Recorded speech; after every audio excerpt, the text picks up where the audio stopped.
Karena Indonesia dikuasai oleh Fir'aun yang namanya Jokowi, oleh Korun yang namanya Antoni Salim dan 10 naga, gak 9, 10 saya kira. Terus Haman yang namanya Luhut. Nah, ya.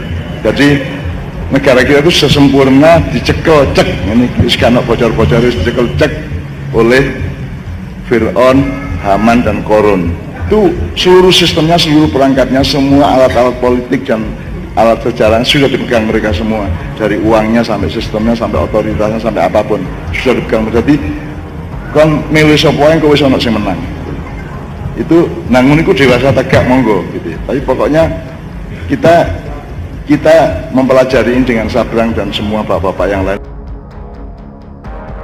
Viral video Cak Nun sebut Jokowi Fir'aun.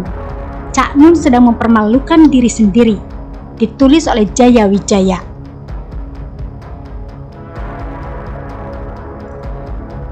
Cak Nun ini padahal sudah dianggap manusia setengah dewa oleh pengikutnya, yang terkenal dengan bahasa tingkat tinggi, di mana hanya manusia yang memiliki makrifat bisa memahaminya. Tapi bagi saya, Cak Nun ini tidak lebih dari barisan sakit hati Jokowi yang tidak ada bedanya dengan kadrun. Mungkin saking terkenal dan banyak pengikutnya, Cak Nun merasa iri dengan Jokowi yang juga tidak kalah banyak disukai dan kini menjadi RI 1. Tercatat beberapa kali Cak Nun berusaha untuk menjatuhkan Jokowi. Mari kita review sedikit sejarahnya. Yang pertama, melakukan kamikaze politik untuk membuat Jokowi kalah pada 2019. Gak perlu pintar untuk melihat orang yang sok netral, padahal kadrun. Munafik kadrun itu terang benderang. Tonton semua video beliau di YouTube pada 2019. Yang bela Prabowo, ada yang bela Jokowi? Tidak ada. Yang menghina Prabowo, hampir tidak ada. Yang menghina Jokowi, bejibun. Ada sih yang sok netral, bilangnya Jokowi dan Prabowo bukan putra terbaik bangsa. Tapi coba perhatikan saat itu, beliau ceramah di kandang Jokowi atau di kandang Prabowo?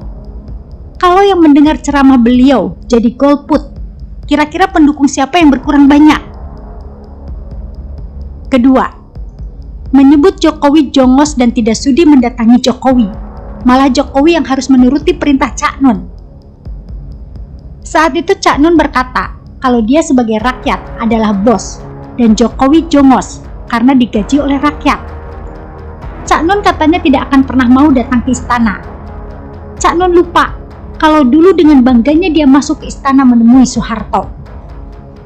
Soal digaji rakyat, tampaknya Cak Nun terlalu bego memahami kalau Jokowi digaji dari pajak seluruh rakyat, bukan cuma dirinya.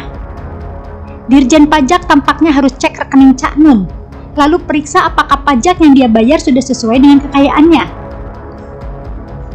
Ibarat sebuah perusahaan, Jokowi adalah direktur atau CEO. Cak Nun hanyalah pemegang 0,00001% saham jika dibandingkan dengan jumlah pembayar pajak. Bagaimana mungkin Cak Nun merasa dirinya lebih tinggi dari seorang CEO?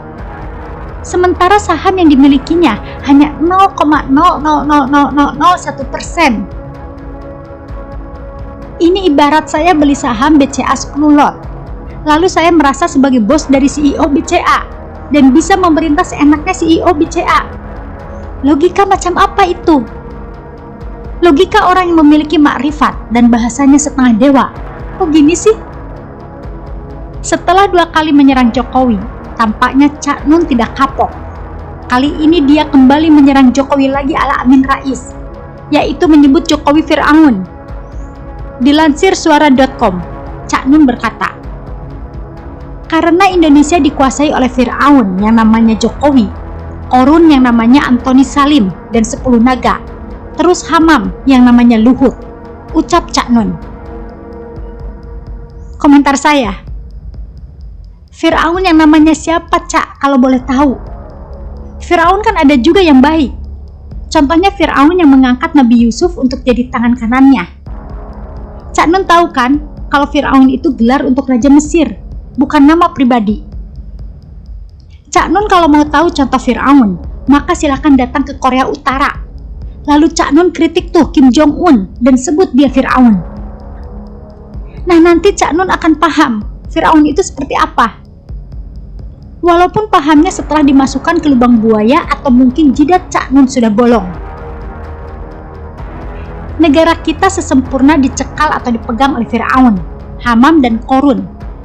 Itu seluruh sistemnya, seluruh perangkatnya, semua alat-alat politiknya sudah dipegang mereka semua.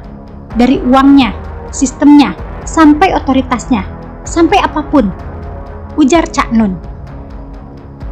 Tuh kan, kadrun banget. Kalau semua sudah dikuasai kubu Jokowi, maka tidak mungkin ada yang ngebet jadi capres. Karena kalau sudah semua dikuasai, maka hampir tidak ada harapan untuk lawan politik Jokowi menang. Kalau sudah menguasai semuanya, maka Jokowi tinggal mengatur undang-undang agar bisa menjabat seumur hidup. Kalau semua sudah dikuasai, seperti Soeharto yang Cak Nun datangi, maka Jokowi tidak akan membiarkan lawan politik, termasuk Cak Nun, untuk menghina dan memprovokasi yang bisa mengganggu stabilitas kekuasaannya. Cak Nun mungkin masih nostalgia era Soeharto presiden kebanggaannya. Dia merasa kalau Indonesia bisa dikuasai satu kubu secara diam-diam tanpa ada yang mengawasi. Cak Nun karena manusia setengah dewa, mungkin kelamaan hidup di alam lain, sehingga tidak sadar kalau zaman sudah berubah. Begitulah dari Kura-Kura. Bagaimana menurut Anda? Artikel ini dilansir dari seaworld.com.